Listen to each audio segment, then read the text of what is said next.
رب العزة عما يصفون وسلام على المرسلين والحمد لله رب العالمين. اللهم صل على سيدنا محمد وعلى آل سيدنا محمد وبارك وسلم.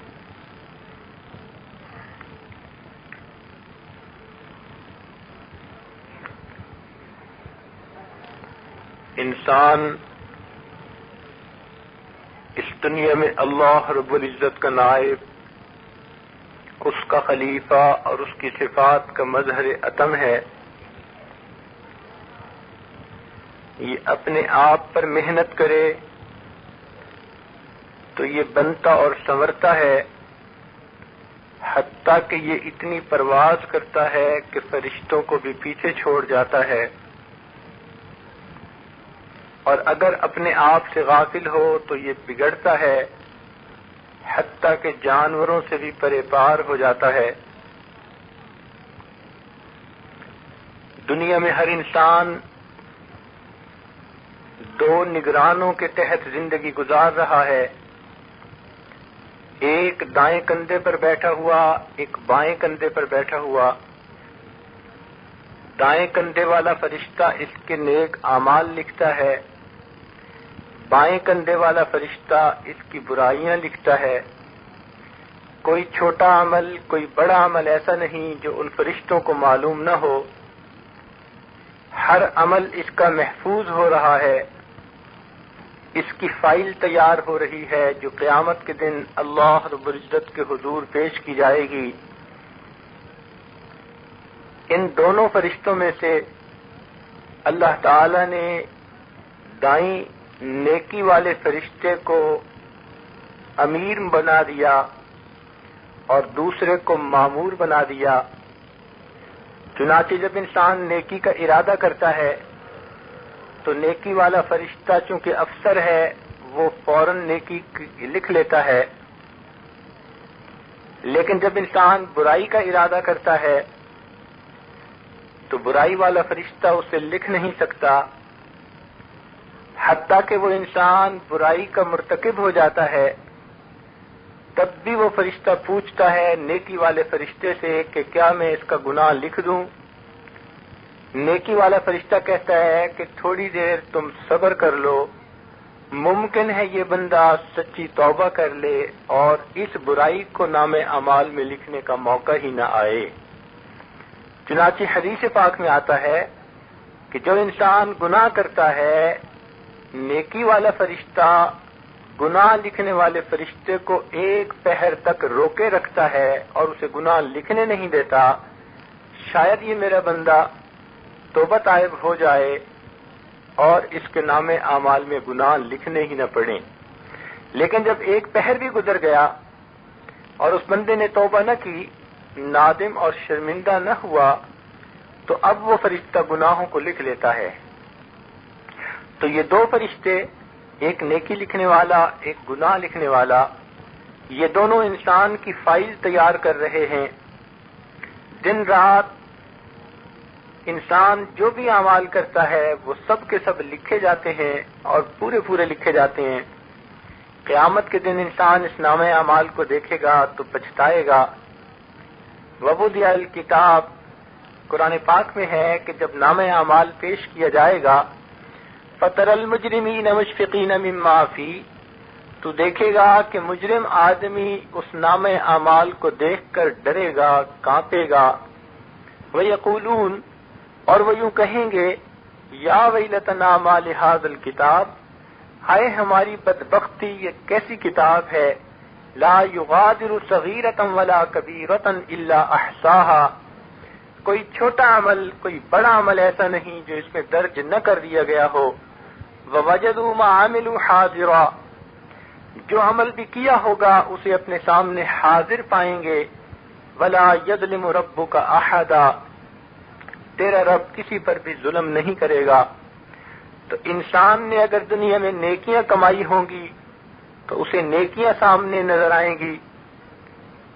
چنانچہ وہ اور لوگوں کو، دوستوں کو بلائے گا اور کہے گا، ہا اقرؤ کتابیہ، آؤ تم بھی میرا نام اعمال میں دیکھو. انی ظننت انی ملاق حسابیا، مجھے اس وقت بھی گمان تھا کہ میں نے ایک دن اللہ کے حضور پیش ہونا ہے، اس لیے میں نیک اعمال کرتا تھا۔ میرے نامہ اعمال میں دیکھو کتنی نیکیاں لکھی گئیں۔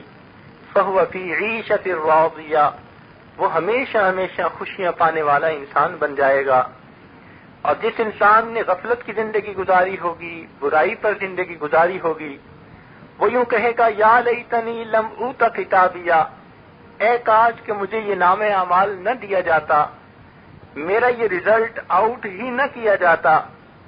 ولم ادر ما حسابیا، اور مجھے پتہ ہی نہیں تھا، یاد ہی نہیں تھا کہ میرا حساب ہونا ہے۔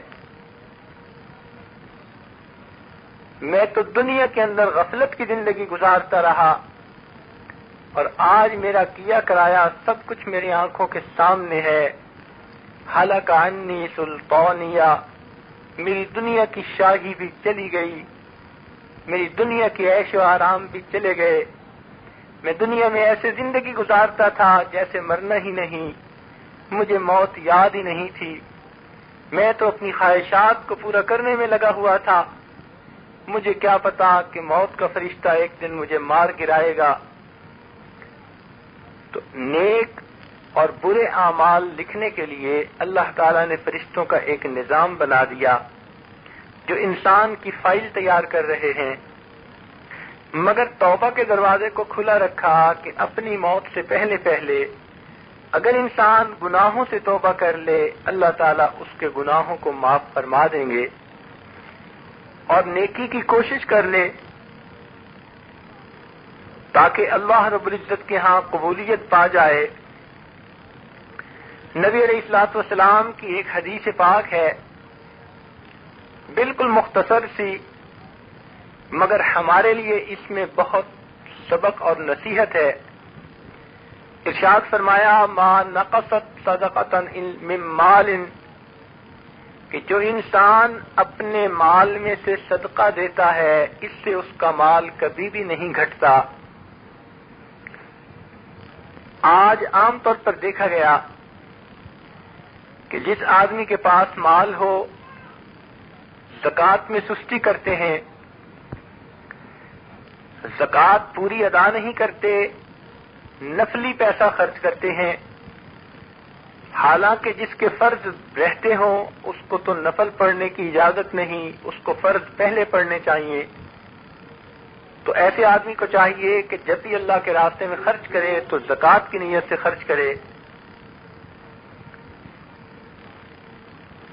کچھ لوگ تو مالدار ہوتے ہیں اور کچھ مال کے چوکیدار ہوتے ہیں، ان دونوں میں فرق ہے۔ مالدار تو وہ ہوا کہ جس کو اللہ نے بہت کچھ دیا اور وہ اس کو آخرت کے لیے خرچ کر رہا ہے، نیکی کے لیے خرچ کر رہا ہے، آخرت کا ذخیرہ بنا رہا ہے، یہ انسان صحیح معنوں میں مالدار ہے۔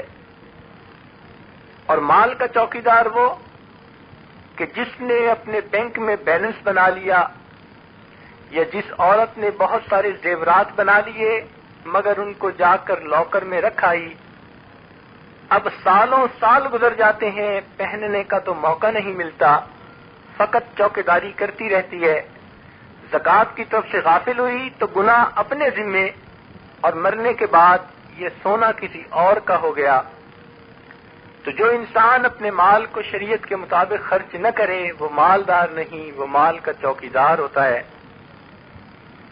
شریعت نے مال کی محبت سے انسان کو منع کیا۔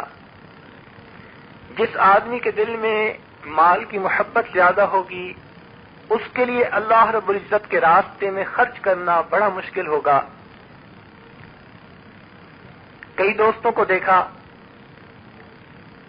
کہ اپنی طرف سے وہ کچھ دینا نہیں چاہتے، اور مانگنے والا کوئی آیا تو کہتے ہیں کہ جی یہ مانگنے والے عادی مانگتے ہیں، پیشہ ور ہوتے ہیں۔ ٹھیک ہے، دینے والے کو ہمیشہ چاہیے کہ پہلے دیکھ لے، تاہم کوشش یہ کی جائے کہ جب بھی کوئی سائل آئے وَأَمَّا السَّائِلَ فَلَا تَنْهَرْ، قرآن پاک میں ہے کہ تم سائل کو انکار نہ کرنا۔ ہمارے سلسلہ عالیہ نقشبندیہ کے ایک بزرگ تھے حضرت مولانا عبدالغفور مدنی رحمۃ اللہ علیہ. ایک مرتبہ حرم شریف میں بیٹھے تھے، بیت اللہ شریف کے سامنے ایک آدمی آیا اور آ کر کہنے لگا کہ حضرت یہاں بہت سارے مانگنے والے ہوتے ہیں، کیا پتا کہ کون مستحق ہے اور کون مستحق نہیں ہے، ہم کس کو دیں اور کس کو نہ دیں؟ تو حضرت نے اس سے کہا کہ یہ بتاؤ، اللہ رب العزت کے تمہارے اوپر جتنے انعامات ہیں، جتنی نعمتیں ہیں، کیا تم ان سب نعمتوں کے مستحق تھے؟ وہ کہنے لگا حضرت نہیں، میری اوقات تو اتنی نہیں تھی، اللہ نے میری اوقات سے بڑھ کر مجھے دیا. تو فرمایا کہ جب اللہ نے تمہیں تمہاری اوقات سے بڑھ کر دیا، ناپ تول کیے بغیر تمہیں عطا کر دیا، تو جب تم سے کوئی مانگنے والا آئے تو تم بھی اس کو دے دیا کرو. عام طور پر اس وقت یہ بات دل میں رکھنی چاہیے کہ جب کوئی بھی آدمی آ کر مانگے اسے دے دو، اور دل میں یہ سوچو کہ یا اللہ یہ تیرا شکر ہے، تو نے مجھے دینے والا بنایا ہے اور تو نے مجھے مانگنے والا نہیں بنایا. وہ عبرت کا وقت ہوتا ہے کہ جب کوئی تمہارے سامنے ہاتھ پھیلا کر کھڑا ہو، دامن پھیلا کر کھڑا ہو، اس وقت اللہ رب العزت کی نعمتوں کو دیکھا کریں. اس وقت اپنے دل میں اللہ رب العزت کے احسانات کو یاد کیا کریں کہ جس نے تمہیں اتنا رزق دیا کہ آج کوئی دوسرا انسان تمہارے دروازے پہ مانگنے آیا. اللہ تعالیٰ یہ بھی تو کر سکتے تھے کہ اس فقیر کو دے دیتے اور تمہیں اس کے دروازے پہ سائل بنا کے کھڑا کر دیتے، تو پھر کیا ہوتا؟ اس لیے جب بھی کوئی سائل مانگنے آئے، حد الوسع کوشش یہ ہو کہ اس کو دے دیا جائے، بھلے تھوڑا دیں یا زیادہ دیں یہ اور بات ہے. اور ہمیشہ اپنے مال میں سے کچھ نہ کچھ صدقہ ضرور دینا چاہیے. ایک اچھا وقت تھا کہ جب پہلے عورتیں گھر میں آٹا گوندتی تھیں تو آٹا گوندتے ہوئے ایک مٹھی آٹا باہر نکال کے رکھ لیتی تھیں، یہ صدقے کا ہوتا تھا. چنانچہ کوئی فقیر نہیں آئی تو اس کو دے دیا یا کسی مدرسے میں بھجوا دیا. تو اس وقت عورتیں کچھ نہ کچھ روزانہ اپنے گھر میں سے، اپنے مال میں سے صدقہ کیا کرتی تھیں. اب وقت کے ساتھ ساتھ یہ عادتیں بہت کم ہوتی چلی جا رہی ہیں. نبی علیہ الصلوۃ والسلام نے ایک حدیث پاک میں قسم اٹھا کر کہا کہ جو انسان اپنے مال میں سے صدقہ دیتا ہے اللہ تعالیٰ اس کے رزق میں برکت عطا فرماتا ہے. آج اکثر عورتوں کو دیکھا آ کر کہیں گی پیر صاحب دعا کریں، کاروبار میں برکت نہیں، کوئی کہے گی مال میں برکت نہیں، کوئی کہے گی کہ گھر کے سب لوگ کماتے ہیں مگر خرچ پورے نہیں ہوتے. اگر آپ غور کریں تو وہ اپنے مال میں سے اللہ کے راستے میں خرچ کرنے کے عادی نہیں ہوتے. جب اللہ کے راستے میں خرچ نہیں کرتے تو اللہ تعالیٰ ان کی ضروریات کو بڑھا دیتے ہیں. جتنا کماتے ہیں ضرورتیں اس سے زیادہ بڑھ جاتی ہیں. تو انسان کو یہ نہیں دیکھنا چاہیے کہ میرے پاس کم ہے یا زیادہ، کچھ نہ کچھ اللہ رب العزت کے راستے میں ضرور خرچ کرتے رہنا چاہیے. پنجابی میں کہتے ہیں کہ ہاتھ دا دتا کم آندا ہے. انسان جو کچھ اپنے ہاتھ سے صدقہ کرتا ہے دنیا میں بھی اس کی برکتیں، آخرت میں بھی اس کی برکتیں.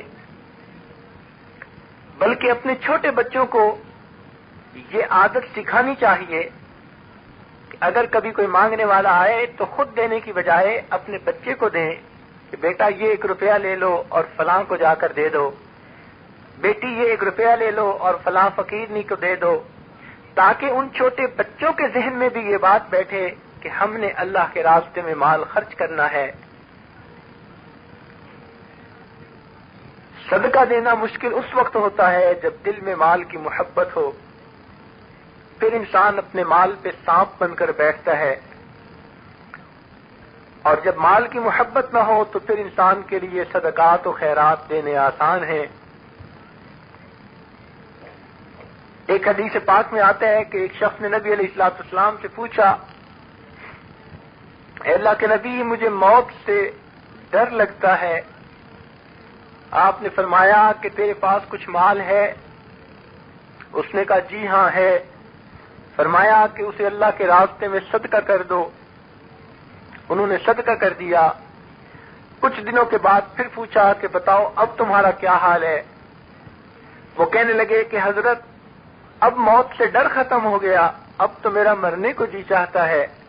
تو فرمایا نبی علیہ الصلوۃ والسلام نے کہ انسان کا دل وہاں لگتا ہے جہاں اس کا مال اور ذخیرہ ہوتا ہے، سرمایہ ہوتا ہے۔ پہلے تمہارا سرمایہ دنیا میں تھا، تمہارا دنیا میں دل لگتا تھا، اب تم نے اپنا سرمایہ آخرت میں بھیج دیا، اب تمہارا آگے جانے کو جی چاہتا ہے۔ آج جھگڑوں میں سے اکثر جھگڑے اسی مال کی وجہ سے ہوتے ہیں۔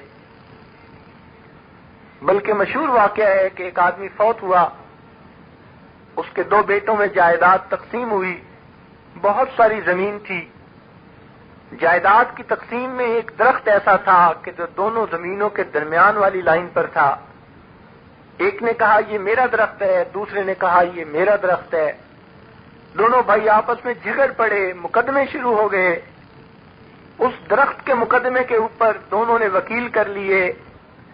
خرچ اتنا ہوا کہ دونوں کو اپنی اپنی زمینیں بیچنی پڑ گئیں۔ وہ بیچتے رہے، مقدمے لڑتے رہے، حتیٰ کہ دونوں بھائیوں کی زمینیں بک گئیں، اور عدالت نے فیصلہ دیا کہ جو درخت ہے اس کو کاٹ کر آدھا ایک کو دے دیا جائے، آدھا دوسرے کو دے دیا جائے۔ تو انسان بس اوقات مال کی محبت میں ایسا اندھا ہوتا ہے کہ اب اس کو اس کے سوا کوئی اور بات نہیں سوچتی۔ تو حدیث پاک میں فرمایا گیا کہ انسان اگر اپنے مال میں سے صدقہ دے گا، اللہ تعالیٰ اس کے مال کو کم نہیں کریں گے۔ ظاہر میں نظر آتا ہے کہ مال تو تھوڑا ہو گیا، مگر حقیقت میں صدقہ دینے سے اللہ رب العزت کی طرف سے برکتیں زیادہ ہو جاتی ہیں۔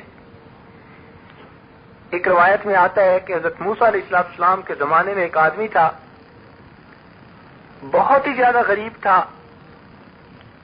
نان شبینہ کو ترستا تھا۔ وہ حضرت موسیٰ علیہ السلام کی خدمت میں حاضر ہوا اور کہنے لگا کہ حضرت آپ کو حضور پر جاتے ہیں، وہاں جا کر میرے لیے دعا کریں کہ یا اللہ میری زندگی کا جتنا بھی رزق ہے وہ ایک ہی وقت میں مجھے دے دے۔ مقصد یہ تھا کہ میں چند دن تو آسانی اور سہولت کے گزار لوں۔ موسیٰ علیہ السلام نے دعا فرما دی، اس آدمی کو اس کا پورا رزق ملا، کچھ بوری گندم کی، کچھ جانور، کچھ اور ایسی چیزیں۔ موسیٰ علیہ السلام اپنے کام میں مشغول ہو گئے۔ 1 سال گزرا، دل میں خیال آیا کہ معلوم نہیں فلاں آدمی کس حال میں ہے، تو موسیٰ علیہ السلام اس کا حال پوچھنے کے لیے تشریف لے گئے۔ وہاں جا کر دیکھا کہ اس کا تو بڑا مکان ہے، اس کے تو کئی بکریوں کے ریوڑ ہیں، اس کا تو دسترخوان بڑا وسیع ہے، بڑے اس کے پاس مہمان ہیں، دوست احباب ہیں، خود بھی کھا رہا ہے، اوروں کو بھی کھلا رہا ہے۔ موسیٰ علیہ السلام بڑے حیران ہوئے، کوہتور پر جا کر پوچھا، رب کریم اس کو جتنا رزق ملا وہ تو بہت تھوڑا تھا، آج اس کے پاس بہت زیادہ، یہ کیا معاملہ ہے؟ اللہ تعالیٰ نے فرمایا، اے میرے پیارے پیغمبر علیہ السلام، اگر وہ اپنی ذات پر خرچ کرتا تو اس کا رزق اتنا ہی تھا جتنا اس کو دیا گیا، مگر اس نے میرے ساتھ نفع کی تجارت کی، اس نے اپنے دسترخوان پر مہمانوں کو کھلانا شروع کر دیا، اور جو میرے راستے میں خرچ کرتا ہے میں اس کو 700 گنا کم از کم واپس کیا کرتا ہوں، لہذا جتنا وہ میرے راستے میں خرچ کرتا رہا میں 700 گنا کر کے اس کو واپس دیتا رہا، آج اس کے رزق میں اتنی برکت پیدا ہو گئی۔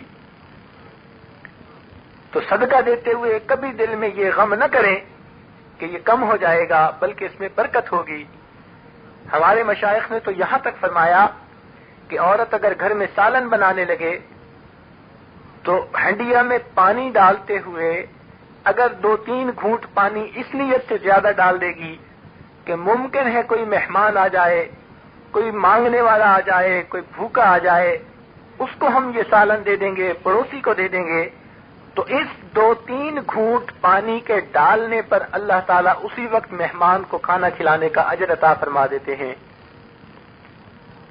تو رب کریم کی طرف سے تو بڑی رحمتیں ہیں۔ تو حدیث پاک میں 3 باتیں کہی گئیں، جن میں سے پہلی بات تھی ما نقصت صدقۃ من مال، کہ صدقہ مال کو کم نہیں کیا کرتا بلکہ اس میں برکت کا ذریعہ بن جاتا ہے۔ ایک بزرگ کا واقعہ لکھا ہے کہ انہوں نے ایک مرتبہ سفر کرنا تھا اور ان کو ماں نے نصیحت کی تھی کہ جب آپ سفر میں نکلا کرو تو تم اللہ کے راستے میں کچھ نہ کچھ خرچ کیا کرو۔ چنانچہ وہ کچھ بیٹھے کھا رہے تھے، ایک سائل آیا، انہوں نے اپنی روٹی آدھی اٹھا کر اس سائل کو دے دی، فقیر کو دے دی۔ جب باہر نکلے گھر سے تو راستے میں دیکھا کہ ایک سانپ ہے، اس کے اوپر پاؤں پڑا۔ یہ بڑے پریشان ہوئے کہ کہیں ڈس نہ لے، مگر پیچھے ہٹ کر جو دیکھا تو کیا دیکھتے ہیں کہ اس سانپ کے منہ میں کوئی چیز ہے جس نے اس کے منہ کو بند کیا ہوا ہے۔ یہ بڑے حیران ہوئے کہ کیا چیز اس کے منہ میں پھنسی ہوئی ہے۔ جب اس کو مارا، پکڑ کے دیکھا تو اس کے منہ میں روٹی کا ٹکڑا تھا۔ کسی بزرگ نے پھر اسے بتایا کہ جو تم نے اپنی آدھی روٹی کسی فقیر کو دے دی، تمہاری موت کا وقت تو آج لکھا تھا، لیکن اس صدقے کی وجہ سے اللہ نے تمہاری زندگی میں برکت دے دی اور تمہاری موت کو پیچھے ہٹا دیا، اور وہی روٹی کا ٹکڑا گویا اس سانپ کے منہ کے اندر جا کر پھنس گیا۔ تو انسان اللہ کے راستے میں جو خرچ کرتا ہے اس کی بلائیں اور مصیبتیں اس کے بدلے دور ہوتی ہیں۔ عورتوں کو چاہیے کہ گھروں میں اس بات کو ذہن میں رکھیں کہ اللہ کے راستے میں جو بھی خرچ کر سکیں، کسی کی حیثیت 1 روپے کی ہے تو وہ اللہ کے ہاں اسی طرح قبول ہوگا جس طرح کسی امیر آدمی کا 1 لاکھ روپیہ قبول ہوتا ہے۔ اللہ تعالی انسان کے دل کو دیکھتے ہیں، اخلاص کو دیکھتے ہیں، مقدار کو نہیں دیکھتے۔ بلکہ بنی اسرائیل کا ایک آدمی تھا، اس کے وقت میں قحط پڑ گیا، لوگ پریشان ہیں، حیران ہیں کہ کیا بنے گا، حتیٰ کہ بھوکے مرنے لگ گئے، بہت عجیب حال ہو گیا۔ ایک آدمی تھا، وہ اپنے گھر سے باہر نکلا، شہر سے باہر اس نے ویرانے میں سفر کرنا تھا، تو وہاں اس نے ایک بہت بڑا پہاڑ دیکھا، تو اس کے دل میں صرف خیال آیا کہ اے کاش میرے پاس اگر اتنا آٹا ہوتا تو میں یہ آٹا پورے شہر والوں کو تقسیم کر دیتا کہ وہ بھوکے نہ رہیں، کھانا کھا لیں۔ جیسے ہی اس نے دل میں ارادہ کیا، اللہ رب العزت نے فوراً فرشتے کو حکم دیا، میرے بندے نے اتنے خلوص کے ساتھ یہ نیت کی، اس کے نامے اعمال میں اس پہاڑ کے برابر گندم صدقہ کرنے کا فوراً اجر لکھ دیا جائے۔ تو اللہ رب العزت تو بندے کی نیت کے اوپر اس کو اجر عطا فرما دیتے ہیں۔ تو اس حدیث میں دوسری بات فرمائی گئی، وما زاد اللہ عبدا لعفو الا عزا، کہ جو بندہ دوسروں کو معاف کر دیتا ہے، اس معافی کے بدلے میں اللہ تعالیٰ اس کی عزت کو بڑھا دیتے ہیں۔ عام طور پر دیکھا گیا کہ اگر کسی کے ساتھ جھگڑا ہو تو آدمی کا جی چاہتا ہے کہ میں اس کو اینٹ کا جواب پتھر سے دوں، ایک کے بدلے 2 باتیں کروں، ایک گالی کے بدلے میں کئی گالیاں دوں۔ مگر حدیث پاک میں فرمایا گیا کہ جو بندہ دوسروں کو معاف کر دیتا ہے، اللہ تعالیٰ اس کے بدلے میں اس کی عزت میں اضافہ فرما دیتا ہے۔ یہ عفو درگزر یہ بڑی نعمت ہے۔ آپ اگر غور کریں تو عورتوں کے جو گھروں کے جھگڑے ہیں، ساس بہو کا جھگڑا، نند کے ساتھ جھگڑا، پڑوسن کے ساتھ جھگڑا، آپس میں بہنوں کا جھگڑا، بھائیوں کا جھگڑا، یہ تمام جھگڑوں کی بنیادی طور پر ایک دوسرے کے ساتھ غصہ، دشمنی ہوتی ہے۔ اگر کسی ایک نے کوئی غلطی کر بھی لی تو دوسرا اسے معاف کرنے کے لیے تیار نہیں ہوتا۔ نبی علیہ الصلوۃ والسلام کی مبارک عادت تھی کہ آپ دوسروں کی غلطیوں کو جلدی معاف فرما دیا کرتے تھے۔ چنانچہ حدیث پاک میں آتا ہے کہ نبی علیہ الصلوۃ والسلام ایک مرتبہ ایک درخت کے نیچے سوئے ہوئے ہیں، آپ نے تلوار لٹکا دی، ایک کافر ادھر کو آ نکلا، اس کافر نے دیکھا کہ اچھا موقع ہے، کیوں نہ میں تلوار اٹھا لوں اور ان کو شہید کر دوں. چنانچہ آگے بڑھا اور اس نے تلوار ہاتھ میں لے لی. اللہ تعالیٰ نے اپنے محبوب کو جگا دیا. جیسے ہی نبی علیہ السلام جاگے تو وہ کافر کہنے لگا من یمنعک منی یا محمد، اے محمد صلی اللہ علیہ وسلم آپ کو کون ہے مجھ سے بچانے والا؟ آپ نے فرمایا اللہ. مگر اس زبان سے ترجمان میں وہ تاثیر تھی کہ اس کافر کے دل پر اس کا اتنا اثر ہوا کہ وہ کانپنے لگا. نبی علیہ السلام نے آگے بڑھ کر جو تلوار اس کے ہاتھ سے گری تھی وہ اٹھا لی اور فرمایا من یمنعک منی، اب تم بتاؤ تمہیں کون مجھ سے بچائے گا؟ وہ منت سے ماجد کرنے لگا. آپ تو بڑے اچھے اخلاق والے ہیں، آپ دوسروں کو معاف کر دینے والے ہیں، آپ مجھے معاف کر دیجئے. نبی علیہ السلام نے اسی وقت جان کے اس دشمن کو معاف کر دیا. جیسے ہی نبی علیہ السلام نے فرمایا کہ میں نے تجھے معاف کیا، اس کے دل پہ ایسی تاثیر ہوئی کہ رو پڑا اور کہنے لگا کہ اللہ کے نبی اب آپ مجھے کلمہ پڑھا دیجئے تاکہ میرا اللہ بھی مجھے معاف کر دے. تو نبی علیہ السلام تو جان کے دشمن کو بھی معاف فرما دیا کرتے تھے. بلکہ جب نبی علیہ السلام فاتح بن کر مکہ میں آئے تو بڑی لمبی بات ہے، اس وقت مکہ کے لوگ بڑے پریشان تھے کہ آج مسلمان فاتح بن کر آ رہے ہیں، یہ مکہ میں آئیں گے.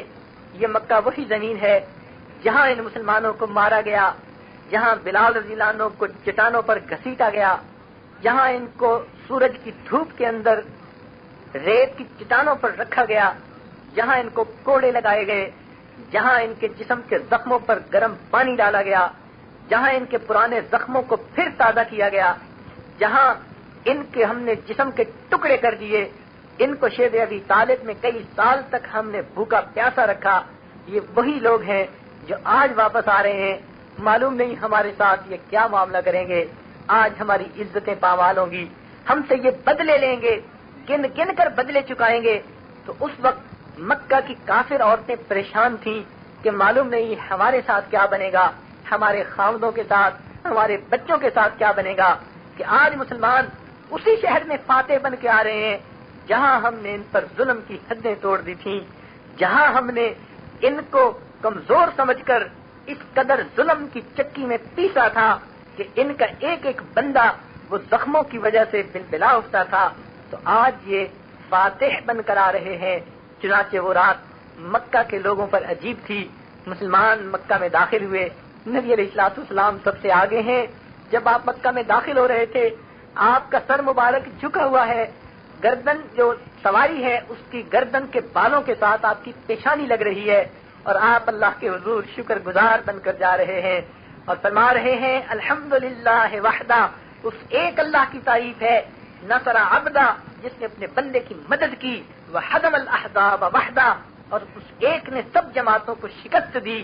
چنانچہ آپ عجیب شان سے داخل ہوئے. آج بھی ہے، شکر کے آنسو ہیں آنکھوں میں. اے اللہ یہ وہی کعبہ ہے جہاں سے مجھے تیری سندوں نے نکال دیا تھا، مجھے یہاں رہنے کی اجازت نہیں تھی، آج تو مجھے اس گھر میں پھر واپس کس شان کے ساتھ لا رہا ہے. میں تیری نعمتوں کا شکر ادا کرتا ہوں. چنانچہ مسلمان جب داخل ہوئے تو مکہ کے لوگ حیران تھے، پتہ نہیں آج ہمارے ساتھ کیا بنے گا.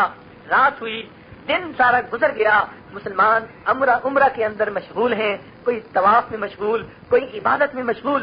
لوگوں نے کہا ممکن ہے کہ یہ جنگی جہاد بیت اللہ شریف کے اندر ہیں، حرم کے اندر ہیں. چنانچہ وہ آ کر چھتوں کی مکانوں کی چھتوں سے دیکھنے لگ گئے. کیا دیکھتے ہیں؟ کوئی حجر اسود کو بوسے دے کے رو رہا ہے، کوئی مقام ابراہیم پہ سجدے میں رو رہا ہے، کوئی طواف کرتے ہوئے رو رہا ہے، کوئی نفل اور نمازیں پڑھ کے رو رہا ہے، کوئی اللہ کا قرآن پڑھ کے رو رہا ہے. مسلمانوں پر عجیب کیفیت تھی. وہ تو بچھڑے ہوئے تھے اللہ کے گھر سے، آج وہ اپنے رب کو منا رہے تھے، اپنے رب کا شکر ادا کر رہے تھے. دنیا نے کبھی ایسی فتح کرنے والی آرمی نہیں دیکھی ہوگی جو اللہ کی عبادت میں سربسجود ہے. مکہ کی عورتیں حیران ہیں کہ ان مسلمانوں کو آج کیا ہوا کہ یہ آج اس طرح رو رہے ہیں. تب ان کو پتہ چلا ان کے دلوں میں اللہ کی محبت اتنی ہے کہ انہوں نے اپنے مالک کے سامنے اپنے شکر کے آنسو بہائے، اس کی عبادت کی، اس کے سامنے اس کا شکر ادا کیا. اور اس کے بعد جب اگلی صبح ہوئی تو تو مکہ کی عورتیں پھر انتظار میں ہیں، معلوم نہیں اب ہمارے بارے میں کیا فیصلہ کیا جائے گا۔ اب اللہ کے نبی کے پاس کافر لوگ آئے، اللہ کے نبی نے ان سے پوچھا بتاؤ تم کیا کہتے ہو؟ وہ کہنے لگے ہم وہی کہتے ہیں جو یوسف علیہ السلام کے بھائیوں نے کہا تھا کہ جو یوسف علیہ السلام کے بھائیوں نے کہا تھا لقد آثرک اللہ علینا وان کنا لنا لخاطئین، کہ واقعی آپ ہی سچے تھے اور ہم غلطی پر تھے، ہم نے آپ کے ساتھ بہت زیادتیاں کی۔ فرمایا جب تم نے اپنی غلطی کو تسلیم کر لیا اب میری بات بھی سن لو، لا تثریب علیکم اليوم، میں تمہیں وہی کہتا ہوں جو یوسف علیہ السلام نے اپنے بھائیوں سے کہا تھا، جاؤ آج میں نے تمہاری سب کوتاہیوں کو معاف کر دیا۔ دنیا نے ایک عجیب منظر دیکھا، مکہ کی عورتیں پھوٹ پھوٹ کر رو پڑی، ہم کیا سمجھتی تھی کہ ہمارے ساتھ کیا ہوگا، اور انہوں نے معافی کا فیصلہ کر دیا۔ چنانچہ لائن لگ گئی کلمہ پڑھنے والوں کی، اللہ کے محبوب نے ان کی کوتاہیوں کو معاف کر کے ان کے دل جیت لیے۔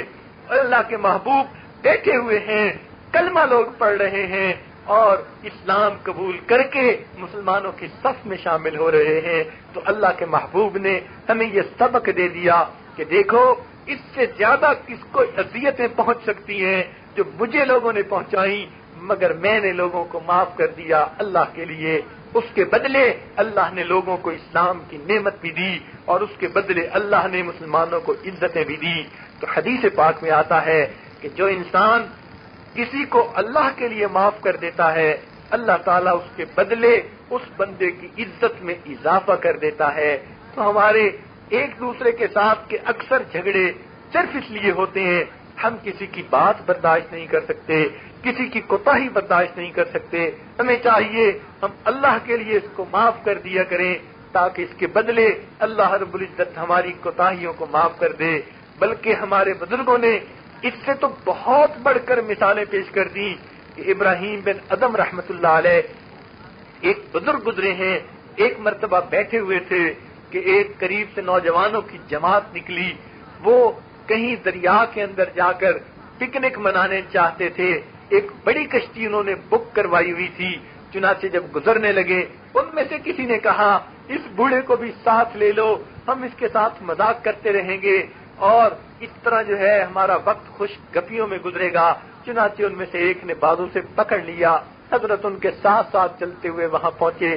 جب وہ کشتی میں بیٹھ گئے تو آپس میں انہوں نے ایک دوسرے کے ساتھ خوب ہنسی مذاق کرنا شروع کر دیا، حتیٰ کہ ان میں سے ایک اٹھ کر آیا، جب وہ کوئی لطیفہ سناتا تو جو اچھا لطیفہ ہوتا تو لوگ حضرت کے سر کے اوپر تھپڑ مارتے، آپس میں ہنستے، تھپڑ ان کے سر پہ لگتے، حتیٰ کہ یہ خاموش بیٹھے رہے لوگ ان کے سر پہ بار بار تھپڑ مار رہے ہیں، ان کو پریشان کر رہے ہیں، ان کو ذلیل کر رہے ہیں، مگر ابراہیم بن ادم رحمت اللہ علیہ اللہ کی رضا کے لیے خاموش بیٹھے ہوئے ہیں۔ کافی دیر گزر گئی، ان لوگوں نے بہت بدتمیزی کی۔ اللہ کے ایک ولی کے ساتھ جب اس طرح بدتمیزی کی جائے، اس کے دل کو ایذا پہنچائی جائے، اللہ رب العزت کو جلال آتا ہے۔ چنانچہ اللہ رب العزت نے ابراہیم بن ادم رحمت اللہ علیہ کے دل میں الہام فرمایا، اے میرے ابراہیم، یہ لوگ تیرے اتنے ناقدرے، ایسے اندھے، یہ تیرے ساتھ یہ معاملہ کر رہے ہیں، اگر تو دعا مانگے میں اس کشتی کو الٹ دوں تاکہ ان سب کو غرق کر دیا جائے۔ جب یہ الہام ہوا ابراہیم بن ادم نے فوراً ہاتھ اٹھائے اور دعا مانگنے لگے، اے اللہ جب آپ کچھ الٹنا ہی چاہتے ہیں تو اس کشتی کو نہ الٹیے بلکہ ان سب نوجوانوں کے دل کو الٹ دیجئے تاکہ یہ بھی تیرے نیک اور برگزیدہ بندوں میں شمار ہو جائیں۔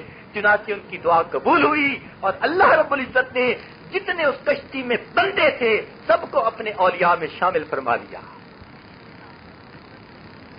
تو دیکھیے اللہ والوں نے کس طرح لوگوں کو معاف کر دیا اور اس کے بدلے اللہ رب العزت نے ان کو کیسی کیسی نعمتیں عطا فرمائیں۔ تو انسان جب کسی کی غلطی کو معاف کر دے تو اس کے بدلے اللہ رب العزت اس کی عزت میں اضافہ فرما دیتے ہیں۔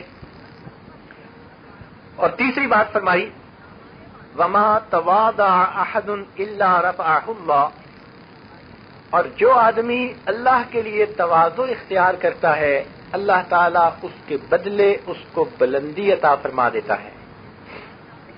تواضع کہتے ہیں اپنے آپ کو چھوٹا سمجھنا، دوسروں کو اپنے سے افضل اور بہتر سمجھنا۔ یہ تواضع اللہ تعالیٰ کو بہت محبوب ہے۔ چنانچہ اللہ کے لیے جس نے تواضع کو اختیار کیا اللہ رب العزت ایسے انسان کو بلندی عطا فرماتا ہے، اور جسے اللہ بلندی عطا فرماتا ہے پھر اس انسان کی عزت کو کوئی روک نہیں سکتا۔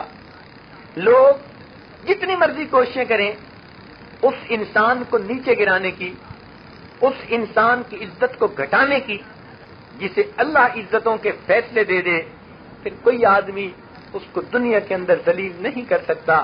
تو فرمایا من وما تواضع احد الا رفعه اللہ، اور جس نے تواضع اختیار کی اللہ کے لیے اللہ تعالیٰ اس کو بلندی عطا فرما دیتا ہے۔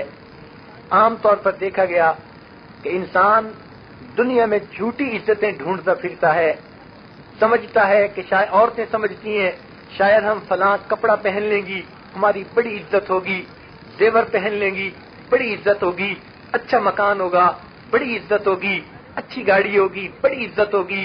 ان چیزوں سے عزت نہیں ملتی، عزت تو نیکوکاری سے ملتی ہے، عزت پرہیزگاری سے ملتی ہے، عزت عبادت سے ملتی ہے۔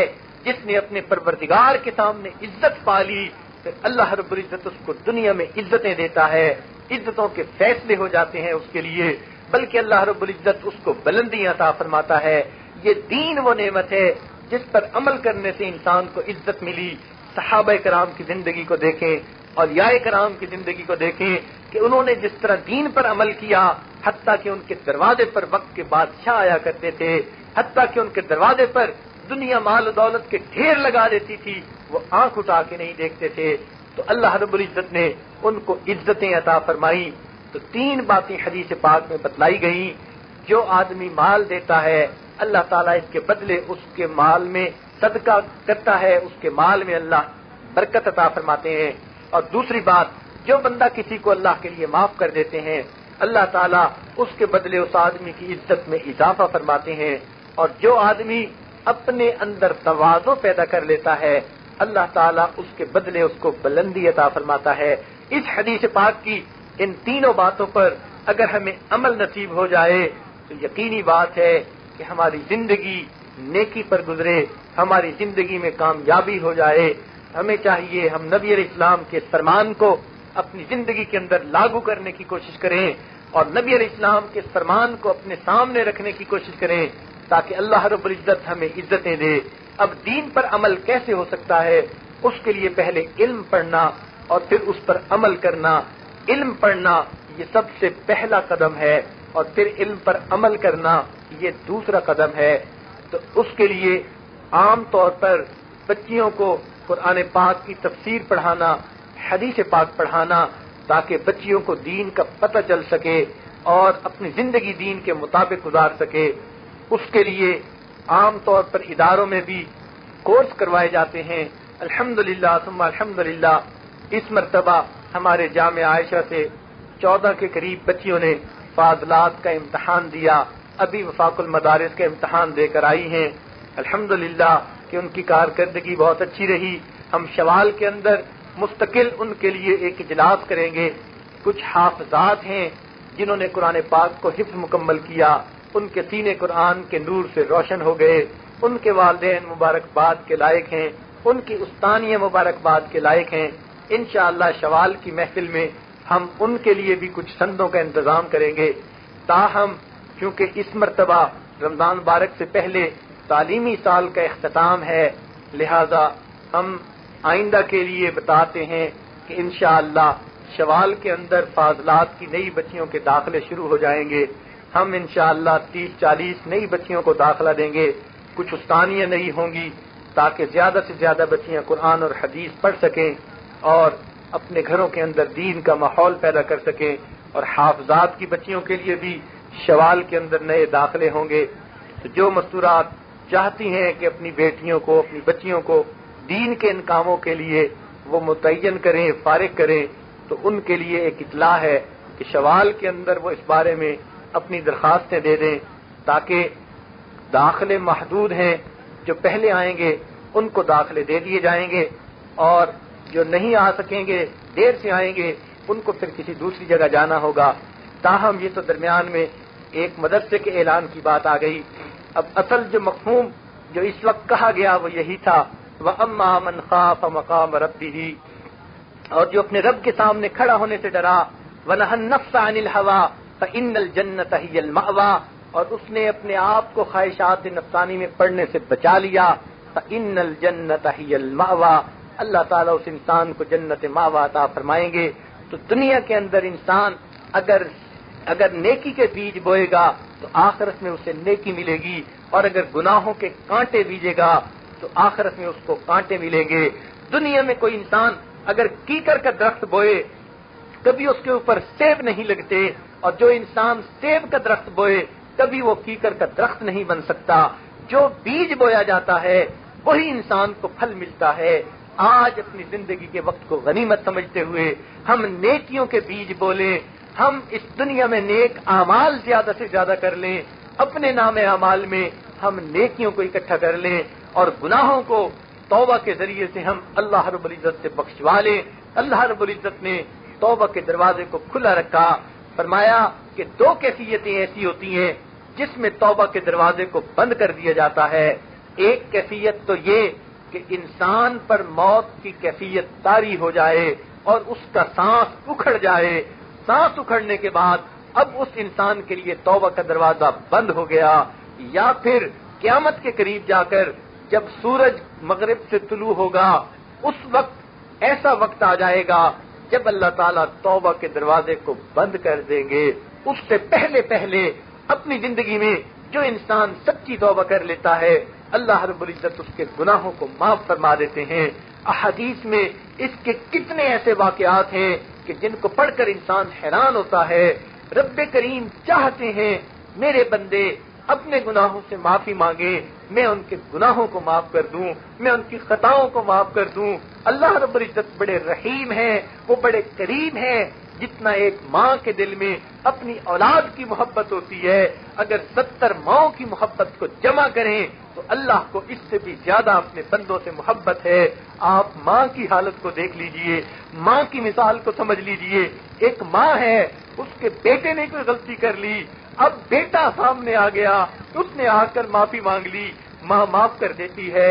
ماں کا دل بہت دکھا ہوا، ماں بہت ناراض ہے، بیٹا آ گیا، اس نے آ کر پاؤں پکڑ لیے، ماں پھر معاف کر دیتی ہے۔ اگر ماں اور زیادہ دکھی تھی اور ماں نے وعدہ کیا تھا میں بیٹے کو معاف نہیں کروں گی، پھر بھی بیٹا اگر احساس کر لیتا ہے اور ماں کے سامنے آ جاتا ہے اور ماں کے سامنے آ کر معافی مانگتا ہے، ماں انکار کر رہی ہے، بیٹا معافی مانگتا ہے، ماں انکار کرتی ہے، کہتی ہے تجھے نہیں معاف کروں گی، وہ بچہ آنکھوں سے رو پڑتا ہے، اس کا ایک آنسو گرتا ہے، ماں کے 2 آنسو گر جاتے ہیں۔ ماں اپنے بچے کو روتا دیکھ نہیں سکتی، ماں جتنا سخت دل کر چکی تھی اب بیٹے کے آنسوؤں کو کون دیکھے؟ آخر اس کے دل میں ممتا کی محبت ہے، وہ ماں ہے، وہ اپنے بیٹے کو روتا تو نہیں دیکھ سکتی۔